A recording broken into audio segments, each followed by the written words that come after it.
அனைவருக்கும் வணக்கம். நான் இப்போ என்ன புத்தகம் படிச்சிட்ருக்கேன் அப்படின்னா, சிலப்பதிகாரத்தில் தாவரங்கள் அப்படின்ற புத்தகம் வாசிச்சிட்ருக்கேன். இரா பஞ்சவர்ணம் அப்படிங்கிறவர் இந்த புத்தகத்தை எழுதியிருக்காங்க. தாவர தகவல் மையம் அப்படிங்கிற ஒரு மையத்தையும் அவர் நடத்திட்டுருக்காரு. இது பார்த்திங்க அப்படின்னா சிலப்பதிகார தாவரங்கள் மட்டும் இல்லாமல் அருட்பா தாவரங்கள், அப்புறம் திருமூலர் திருமந்திர தாவரங்கள், அப்புறம் தொல்காப்பிய தாவரங்கள் அப்படின்னு சொல்லிட்டு சங்க இலக்கியத்தில் இருக்கக்கூடிய நிறைய தொகுப்புகளுக்கு இருக்கக்கூடிய தாவரங்கள் எல்லாத்தையுமே ஒரு புத்தகமாக நிறையா வெளியிட்டிருக்காரு. சில மூலிகைகளுக்கு பனைமரம், அப்புறம் ஆவாரம், அந்த மாதிரி இதுக்கும் இவர் நிறையா தொகுப்புகள் மாதிரி வெளியிட்டிருக்காரு. ரொம்ப நல்லா இருக்குது இந்த புத்தகம். ரொம்ப நாளாக தேடிட்டு வந்த ஒரு கேள்விக்கான பதிலை நான் இந்த புத்தகத்தில் தான் கண்டுபிடிச்சேன், முன்னுரையில் தான் கண்டுபிடிச்சேன்.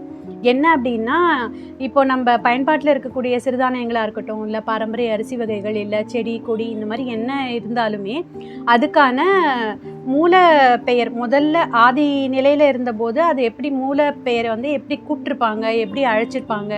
இப்போது மாப்பிளச்சம்பா பார்த்திங்க அப்படின்னா செந்நெல் அப்படிங்கிற வகையில் தான் அவங்க கொண்டு வந்திருப்பாங்க.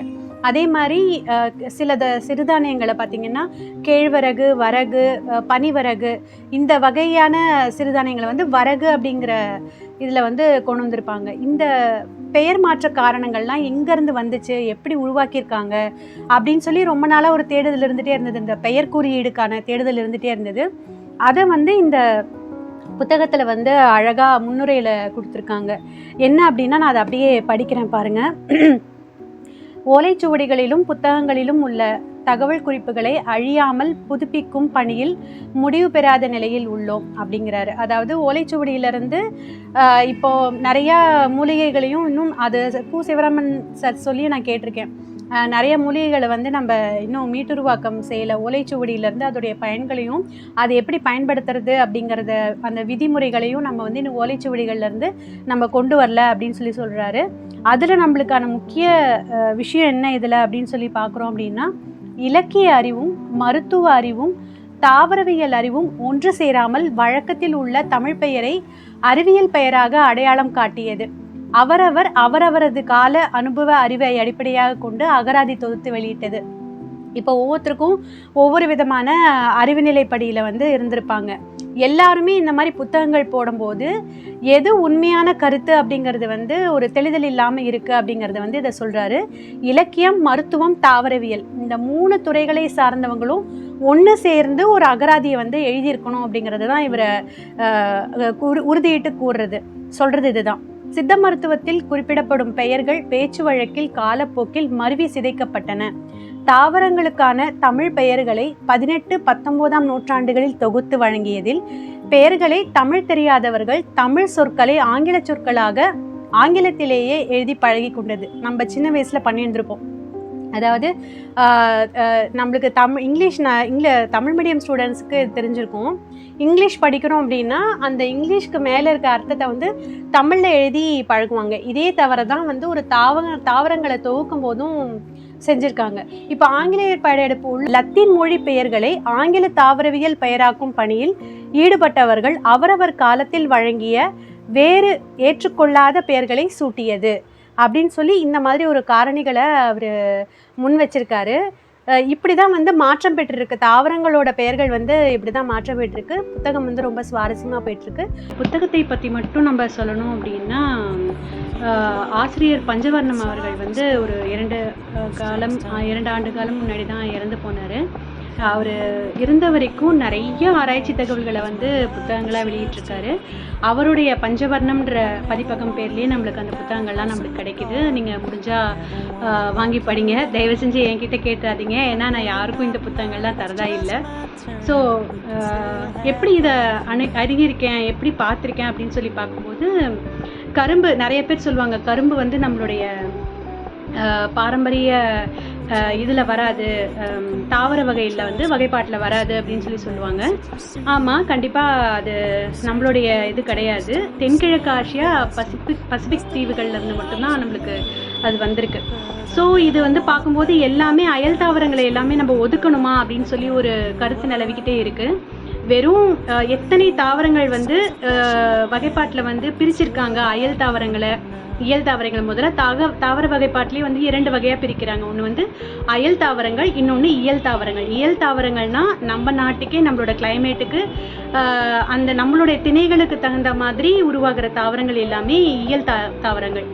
அயல் தாவரங்கள்னா அந்த வார்த்தையிலே நம்மளுக்கு தெரிஞ்சிருக்கும், வெளியில நம்ம இந்தியாவுக்கு வெளியில இருக்கக்கூடிய மற்ற நாடுகளில் இருக்கக்கூடிய தாவர வகைப்பாடு. இந்த வகைப்பாட்டை எனக்கு புரிய வச்சவர் வந்து கூவி கிருஷ்ணமூர்த்தி அப்படிங்கிறவர் வந்து இந்த தமிழர் தாவரங்களும் பண்பாடும் அப்படின்ற இந்த புத்தகம் ரொம்ப சின்ன புத்தகம் தான். இந்த புத்தகத்துல இருந்து தான் அந்த இயல் தாவரங்கள் பத்தின ஒரு அறிமுகம் வந்து எனக்கு கிடைச்சது. நம்ம எவ்வளவு நினைச்சிட்டு இருப்போம், இப்போ அயல்நாட்டுல இருந்து நம்மளுக்கு வந்திருக்கிற தாவரங்கள், அதாவது திணிக்கப்பட்ட தாவரங்கள், என்ன சொல்றது, கலையை உருவாக்குறதுக்காகவே நிறைய தாவரங்கள் நம்மளுக்கு திணிக்கப்பட்டிருக்கு. சிலது மருந்து தாவரங்களா நம்மளுக்கு வந்து அறிமுகப்படுத்தப்பட்டிருக்கு. அதிமதுரம்னாவே கிட்டத்தட்ட வெளிநாட்டு தாவரம் தான். அதிமதுரம் நம்மளுக்கு வெளிநாட்டு தாவரம் தான். அந்த மாதிரி நிறைய தாவரங்கள் நம்மளுக்கு அறிமுகப்படுத்திருக்கு. இது நம்ம எப்படி புரிஞ்சுக்கணும் அப்படின்னா, நம்ம நாட்டுக்கு வந்து சூழலியலை வந்து கெடுக்காம நம்மளுக்கு நன்மை தரக்கூடிய தாவரங்களை வந்து நம்ம ப்ரமோட் பண்ணிட்டு தான் இருக்கோம். அதை நம்ம அடுத்தடுத்த நிலைக்கு நம்ம கொண்டு போயிட்டு இருக்கோம். அதிமதுரம்லாம் அப்படி சொல்லலாம், மூலிகை தாவரங்கள். இதே வந்து நம்ம நாட்டுக்கு வந்து நம்மளுடைய சூழலையும் நம்மளுடைய உடலையும் கெடுக்கக்கூடிய சில தாவரங்கள், இந்த பார்த்தீனியம் மாதிரியான தாவரங்கள் வந்து காட்டாமனுக்கு, அதாவது ஆமணக்குலேயே வேற வேற வகையில இருக்கு. சூழலை கெடுக்கிறதும் நம்மளுக்கு வந்து கலைகளா உருவாகிறதும் இருந்துட்டு இருக்கு. ஸோ இந்த வகைப்பாடுகளை வந்து நான் புரியறத வந்து இந்த புத்தகத்துல தான் பார்க்குறேன்.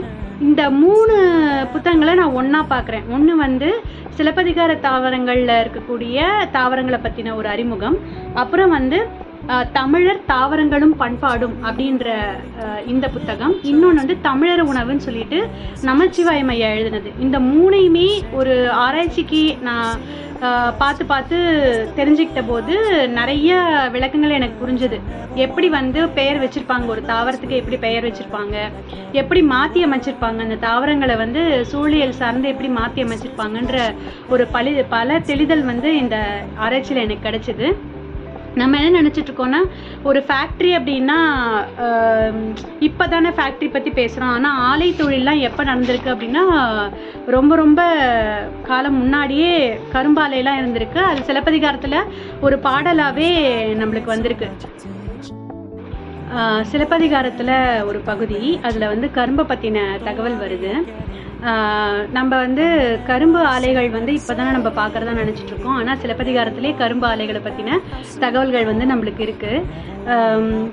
பொங்கழி ஆலை புகையோடும் பறந்து மங்குல் வானத்து மலையின் தோன்றும் ஊர் இடையிட்ட நாடு உடன் கண்டு காவதம் அல்லது கடவாராகி பன்னாள் தங்கி செல் நாள் ஒரு நாள் அப்படின்னு சொல்லி நாடுகான் காதே அப்படிங்கிற அந்த தலைப்பில் வந்து வருது. அதாவது கண்ணகியும் கோவலனும் வந்து 2வது பாகம் இல்லை, அதாவது ஒரு செகண்ட் ஹாஃபில் மீண்டும் கண்ணகியை போய் சந்தித்து கோவலன் வந்து கூட்டிகிட்டு போகிறாரு. மதுரையை நோக்கி அவங்களோட பயணம் தொடங்குது. அப்படி போகும்போது இந்த மாதிரி இடங்களை, கரும்பு ஆலைகளை தாண்டி தான் போகிறாங்க. தூற்றாத நெல் பதர் கரும்பாலை புகையோடு கலந்து பறந்து கருமேகம் போல சூழ்ந்து இருக்க அவ்வூர் மேகம் சூழ்ந்த உயர்ந்த மலை போல காணப்பட்டது. அந்த ஃபேக்ட்ரியிலேருந்து வர அந்த புகை வந்து அப்படி காணப்பட்டது, அந்த வெண்மேகத்தோடு சேர்ந்து அப்படி காணப்பட்டது. இப்படிப்பட்ட ஊர்களையும் இடையிடையே வரும் நாடுகளையும் கண்டபடி நாள் ஒன்றுக்கு 10 கல் தொலைவுக்கு மேல் நடக்க இயலாதவராகி ஒவ்வொரு இடத்திலும் பல நாள் தங்கி பின் செல்வராயினர் அப்படின்னு சொல்லி இந்த கர்ம பத்தின தகவல் வந்து சிலப்பதிகாரம் நூலில் இருந்தது. ரொம்ப இன்ட்ரெஸ்டிங்காக இருந்தது.